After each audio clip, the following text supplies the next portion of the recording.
Well, so glad you guys are here with us for week 2 of our series, Uncensored. And let me just start by telling you that a few years ago, my family was asleep. We were asleep in our home, and it was probably about 2 a.m. in the morning, and I heard something downstairs. I promise you, I heard something downstairs. Now, Jenny was dead asleep at this point, and so I didn't want to wake her up for a false alarm, but it was distinct enough sound that I went to the bedroom door, and I did what so many of you dads do, and you husbands do, and you wives, you do it too, but we just do it a lot more probably. I opened the door, and I peeked my head out, and I listened. I put my big old ear out there in the hallway. I'm like, listen. And then I heard something else. And so now my heart's starting to beat a little bit faster. So I went, reached underneath my bed, and I grabbed a baseball bat, just in case the burglar wanted to play pitch, right? And I quietly walked down the stairs with my Louisville Slugger, and I start walking towards the kitchen. I take a left, and I'm walking down the hallway, and I hear, as I'm walking real quietly, I hear the faintest of creaking sounds on the floor, but this time it's above me, upstairs, near the kids' rooms. So I walk up, back over to the stair set, and I look upstairs now. And I'm kind of peering upstairs, and I don't see anything for about 10 seconds. And then all of a sudden, I see this shadow move quickly towards the back of the house. Now, I need to pause for a second and qualify what I'm about to tell you next.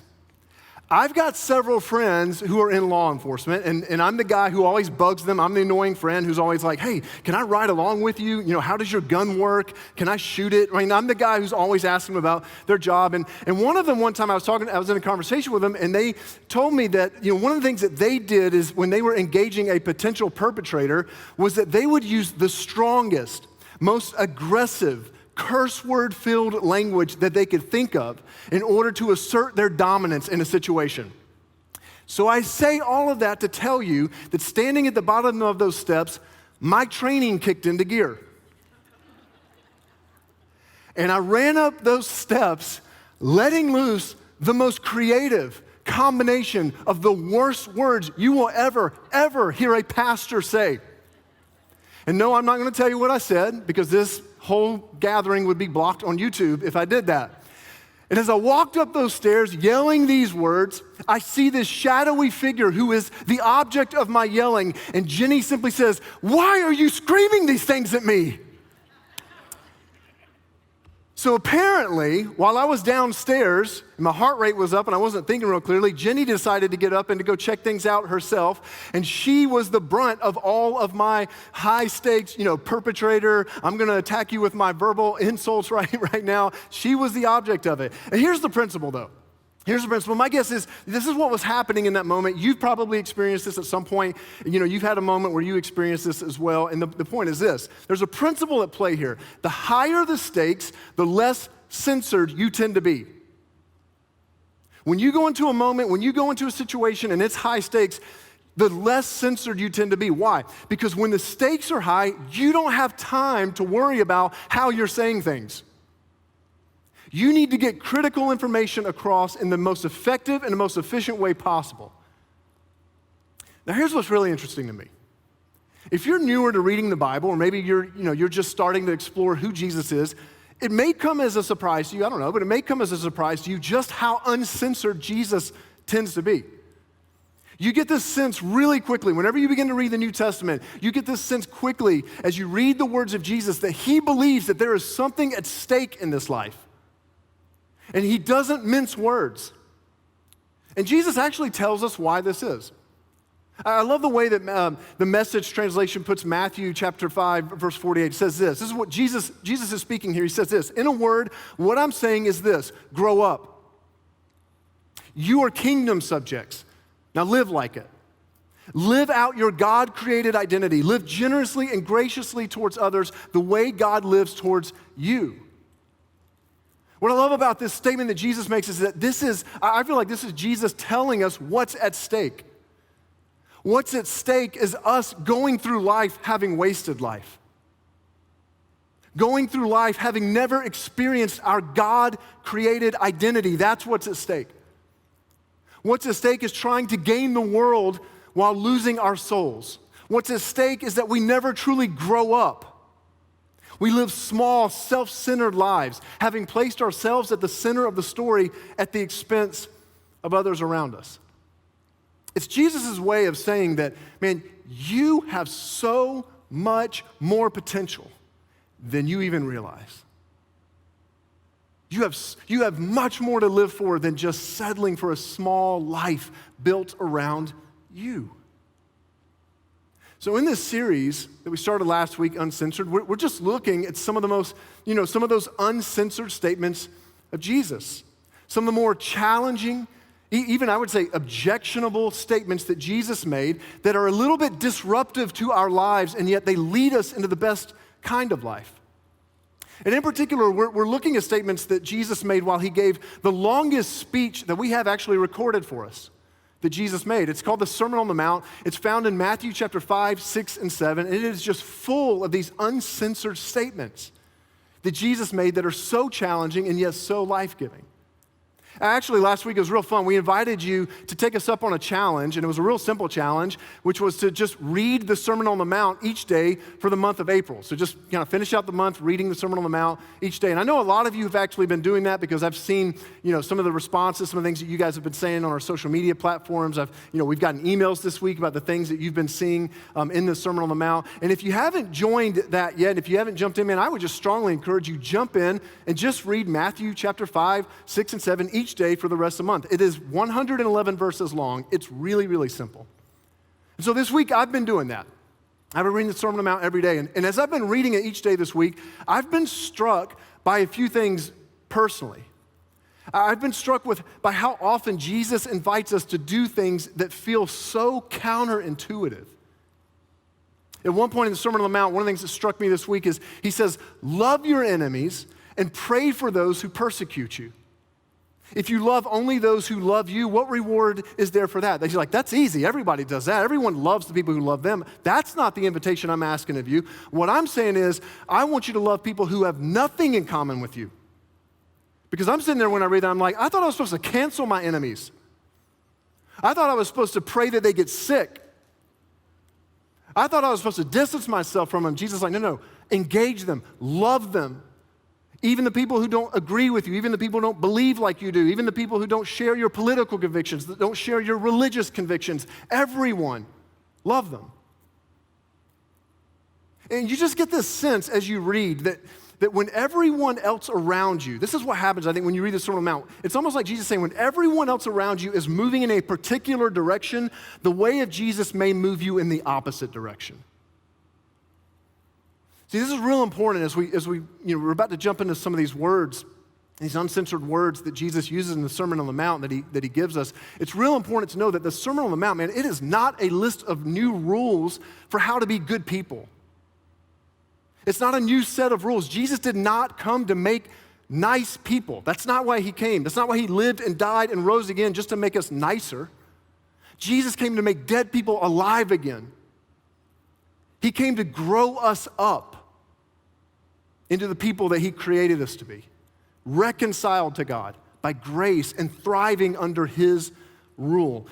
And to that end, I want to look at what Jesus says today, just some of these words in Matthew chapter 5, of what Jesus says is maybe the first and most fundamental step for any of us who are even remotely interested in growing up into who we were created to be. So if you have a Bible, turn to Matthew chapter 5, scroll there on your mobile device, do whatever you need to do, but Matthew chapter 5, and I want to look at some of these words with you, some of these uncensored words, and you'll get a sense real quick that Jesus feels like there is something at stake when we read this. Matthew chapter 5, and look at verse 21.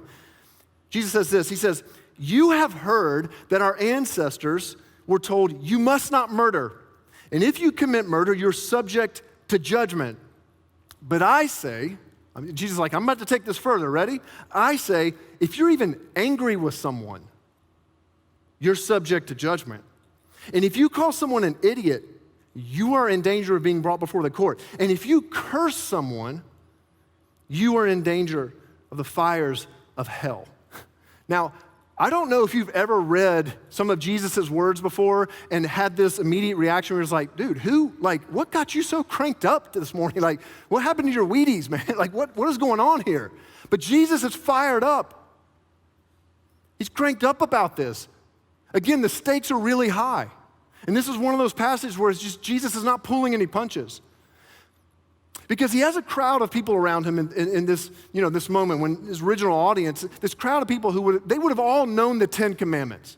And my guess is you know most of the 10 Commandments, at least some of the 10 Commandments. Maybe you knew already, even if you're not really a church person, that one of the 10 Commandments is do not murder.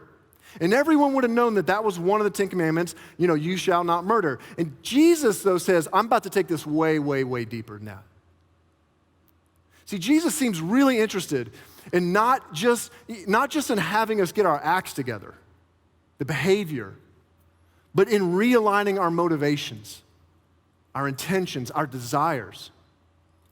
And that's exactly what Jesus is getting at when he begins the conversation on anger. Jesus says, it's possible to go your whole life having never murdered anyone, and your heart be just as angry and bitter and dark as the person sitting in a jail cell because they killed someone. That's tough to hear. Jesus said that it isn't enough to just make it through life and just having not murdered someone. He's like, that's not the threshold.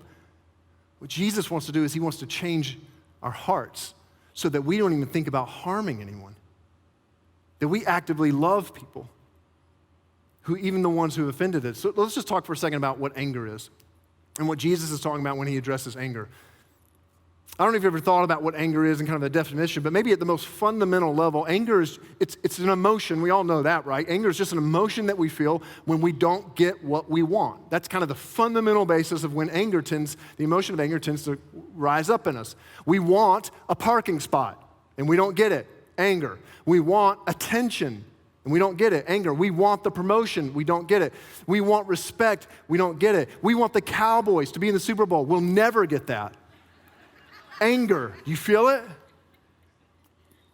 And here's the thing, there's nothing wrong with this emotion. That's not what Jesus is getting at. There's nothing wrong with it. It's an emotion like any emotion. Happiness, sadness, joy, whatever. Anger is an emotion. It's an emotion that Jesus experienced. We know that. We read that in the New Testament. It's an emotion that every single person sitting here has ever experienced. If you are married, I promise you've experienced anger. We've all experienced and gotten angry at some point. The emotion is neutral. However, it's where that emotion leads us that becomes the issue. And when Jesus talks about anger here in this sense, Jesus is talking about that willing choice to engage the anger, to react with anger.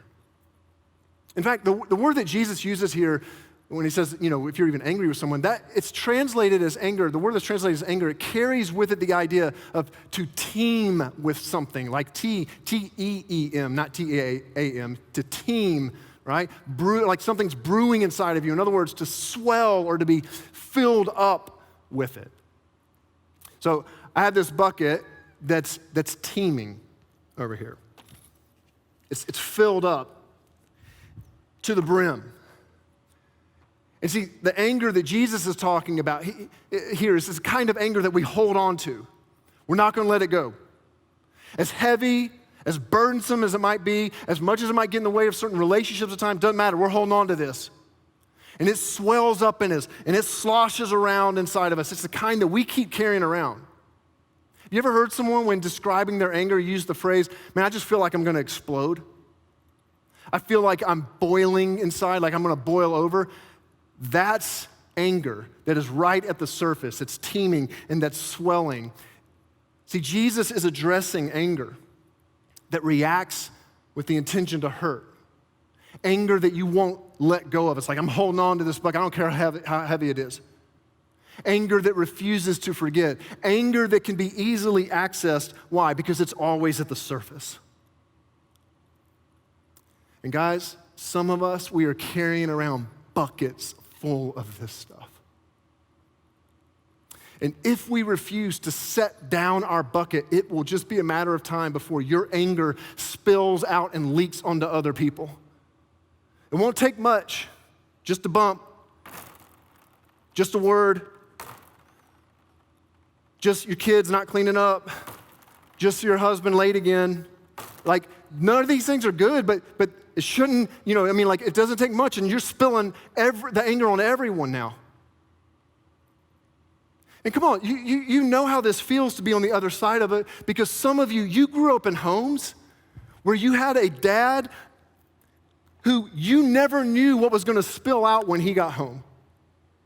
You didn't even do anything. It wasn't even your fault. He was just carrying around, always at the brim, these buckets full of anger. And you got the brunt of it. And some of you, you've had bosses like this. And some of you've had your marriage affected by this because no one wants to set it down. And I get it. The emotion is natural, but holding on to it, that's a choice. Jesus told us in the most uncensored of ways where the choice to hold on to anger will lead. Jesus said that this kind of anger, when you refuse to let it set it down, when you just hold it, it's always brimming inside of you, he says it will always grow. It will always grow and always show. Remember what he said? Remember that passage we just read a moment ago? He says, but I say if you are even angry with someone, you are subject to judgment. So it starts with anger, and if you call someone an idiot, so it moves to using your words now to hurt someone, you're in danger of being brought before the court. And if you curse someone, you're in danger of the fires of hell. He plays out this destructive direction that our anger can lead us if we refuse to set it down. The progress is like this. He's like, if you're angry, if you call someone an idiot, if you curse someone. And part of the point that Jesus is making here is that anger left unchecked is always progressive. It's never regressive. It won't subside without a serious intervention.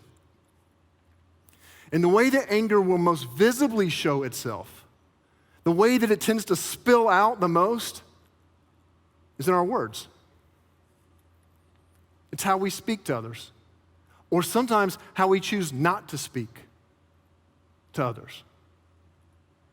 So let's talk about what Jesus said here, where it leads. The first is he said, when it spills out, sometimes he says, it'll lead you, if you call someone an idiot. What's interesting is that most translations of that verse right there, this is how most translations put it. They say, anyone who says to a brother or sister, racha, is answerable to the court. Let me hear you say racha. Just say it. If you're watching online, say it out loud right now. Racha. Got it? Get a little phlegm up. That's kind of how you need to say it right there. Racha. Actually, what's interesting is some people think that racha here isn't really even a translatable word. It's more the sound that it makes. You know that sound. The sound that you make in the back of your throat when you're dismissing someone. Like that. Racha is the language of contempt. It's when you say to someone, whatever. You're not even worth my time, whatever. Right? It's when you sigh. How about when you roll your eyes? Nothing's said, but everything is said, right? That's contempt. That's racha. And anger always leads to contempt, and contempt, according to Jesus, is actually worse than anger itself, because contempt says, I don't even care. And anger says, I want to hurt you. Contempt says, I don't even care if you're hurt or not. You're not even worth considering. And then Jesus took it a step further, and he said, and if you curse someone, you're in danger of the fires of hell. To curse someone in this context, it means that your anger towards them, it leads you to using your words to tear down their character and essentially assign them a label that robs them of their value and God-given dignity. You have essentially given up on them when you curse them. When you call them names that judge their character and label them now for everyone else. So here's the PG-13 moment of the message. So if you need to close your ears, close your ears.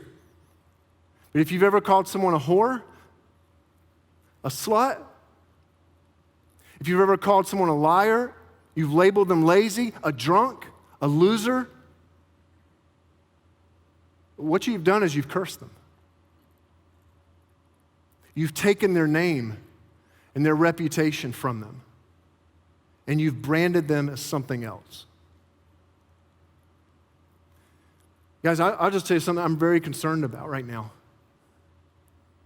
I don't think this will be any surprise to you, But anger has boiled to the surface this last year in so many of our contexts, in our culture. I mean, I have seen people that I've known for years trade in relationships in order to win a point. And I've seen people say incredibly harsh things to people that they know nothing about. I've seen raka all over the place this last year. Dismissive, contemptuous comments. And can I just say real quick, this is probably why I'm concerned more than anything else about it, is because this is why I believe the church and Christians have lost so much credibility in the wider culture. Because so many people have seen Christians actively involved in worship, posting their Bible verses on Facebook and putting all that kind of stuff out and worship songs and all this kind of stuff, and yet at the exact same time, teeming with anger. Using words that are filled with contempt, lashing out at others who don't agree with them. And so many people are repulsed by that. And apparently so is Jesus. And Jesus is saying, you want to know if this is an issue for you? Do you want to know if this is an issue for you? Pay attention to your words. Because your words reveal your heart. And our words are almost always the first reactive impulse in anger. This is why James, the half-brother of Jesus, years after Jesus spoke these words, he writes his own letter that we have recorded for us in the New Testament. And James says it like this in James 1:19. He says, be slow to speak. I added all those O's. That was not James. That was Jason. Be slow to speak and slow to get angry. They're connected. Do you know how much relational damage could be avoided if we actually just took that seriously? But here's why we have to. Because in the same way that there is a progression to anger, there is a progression to the destruction of where it leads. Do you remember what Jesus said? He said anger leads to judgment, contempt leads to court, cursing others in anger the fires of hell. There's this progression. And Jesus is speaking with some obvious exaggeration here to make a much bigger point. Refuse to let go of anger, and it will have a destructive effect on you in the most pressing of ways. Because anger left unchecked will slowly work its disintegrating effect in your life and in my life, in our relationships. The brokenness, come on, you know this, the brokenness and the tearing apart of marriages, the tearing apart and the fractures that happens in our relationships with our siblings, relationships with our parents, our relationships at work, they can almost always be tracked back at some point to anger that we refuse to let go of. And Jesus is saying, you don't have to live that way. But it's going to mean you have to let me be king.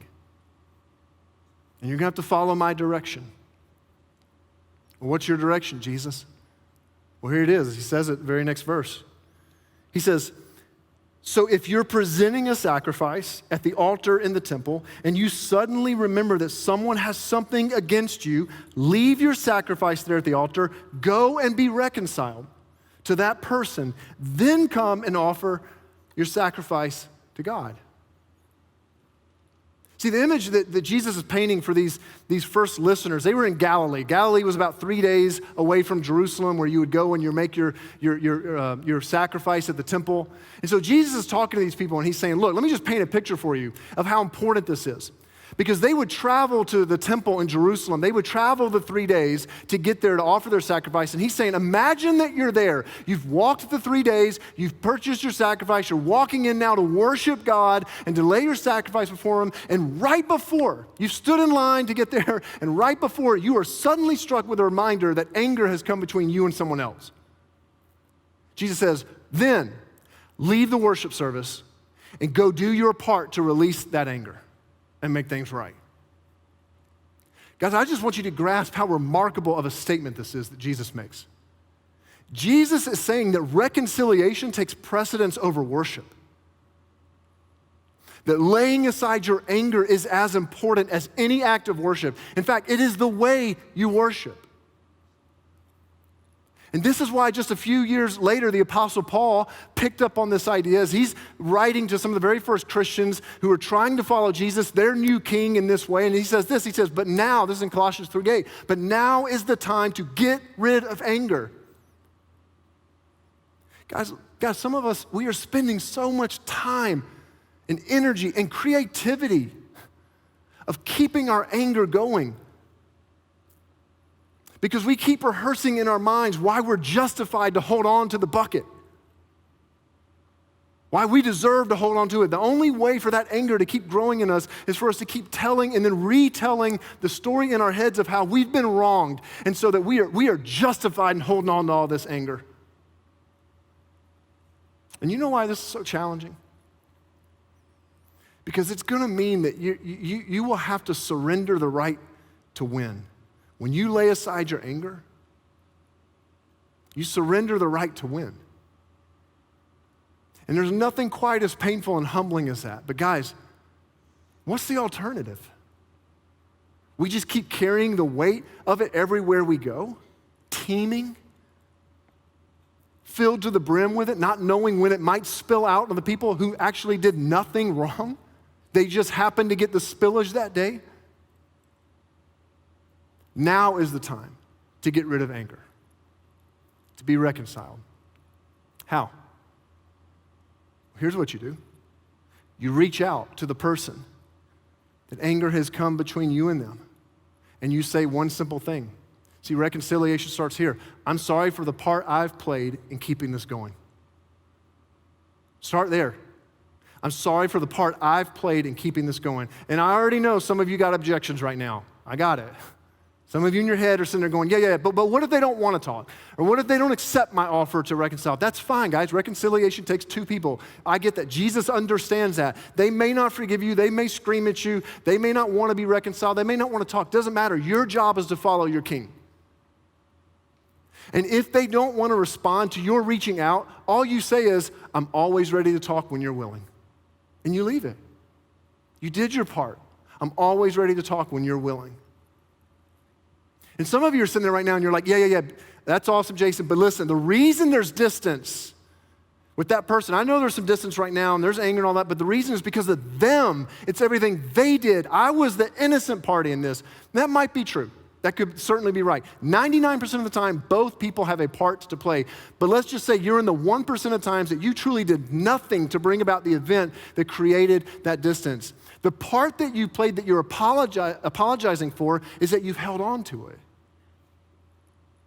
You haven't let it go. And yes, I know that that's humbling. And I know that that's difficult.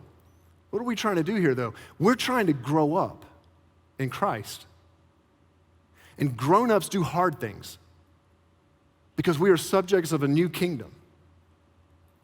And besides, don't you remember what your good king did for you? He lost for your sake. Jesus gave up his privileges so you could win. He humbled himself, even to the point of death on the cross. Why? So you and I could be reconciled to God. And we are his subjects. And we follow in his steps. Guys, the higher the stakes, the less censored you are in communicating what needs to be communicated. And Jesus does not pull any punches on this one. He knows, we know, where unchecked anger will lead us. And man, he wants something so much greater for us. So today, I just feel like the most appropriate response to these uncensored words of Jesus is just to do what Jesus said. To lay aside, to surrender our anger if we're carrying some of it around today. So here's what we're going to do. If you're in one of our rooms right now, no matter where you are, I would love for you to stand to your feet. Just whatever room you're in right now, I just want you to stand to your feet. Because we're going to sing a song together to close our time here. It is a song declaring that we will choose to surrender to our King because we are kingdom subjects. But, and please lean in and listen, I'm guessing that some of you should not sing this song that we're about to sing. Because Jesus said that if we come to worship, but we remember that there is anger that has wedged itself between us and another person, we should leave. And we should go do our part in being reconciled. And so some of you, once we start this song, you need to leave. You need to leave. You need to walk out. And you need to go make a phone call today. And you need to text someone. Or you need to drive to your parents' home. Or your children's home. Or you need to go and you need to wait for someone in the atrium. Because it's time to lay aside your anger. And Jesus said, that is more important than sticking around and just singing words of worship to me. So no, you don't have permission to leave early any other week. But this week, you absolutely do. And for others of you, there's no one to reconcile with today. There's not a bucket that you've been carrying around or that you're carrying around right now. But this week at some point, you will be offended. You will not get what you want, and anger will naturally make its way to the surface. That's natural. And so as you sing these words as a proactive declaration before that moment comes, going into this week, that when anger rises up, you will not hold on to it, you'll set it aside. Is there anyone you need to be reconciled with today? If so, follow your King. And if you need to leave, leave. Why? Because you have a King whose ways are always for our good, for your good, whose rule is life-giving and can be trusted even when it's challenging. We have a King who is worthy of our surrender and devotion in every area of life.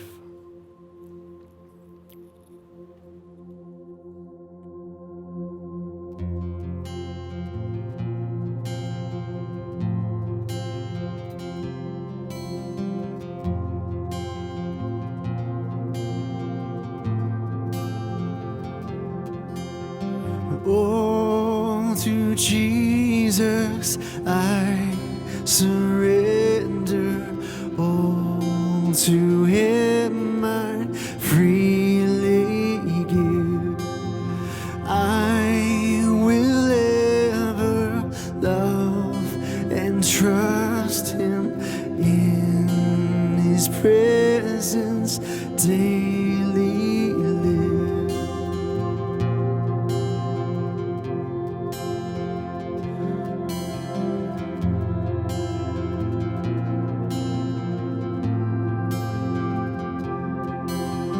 Oh, to Jesus I surrender. Humbly at His feet I bow. Worldly pleasures all forsaken, take me, Jesus, take me now. I surrender all. I surrender all to Thee, my blessed Savior. I surrender all.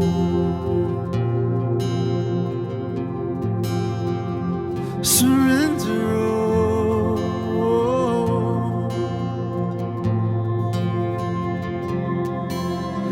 Oh, to Jesus I surrender. Lord, I give myself to Thee. Fill me with Thy love and power. Let Thy blessing for me. I surrender all.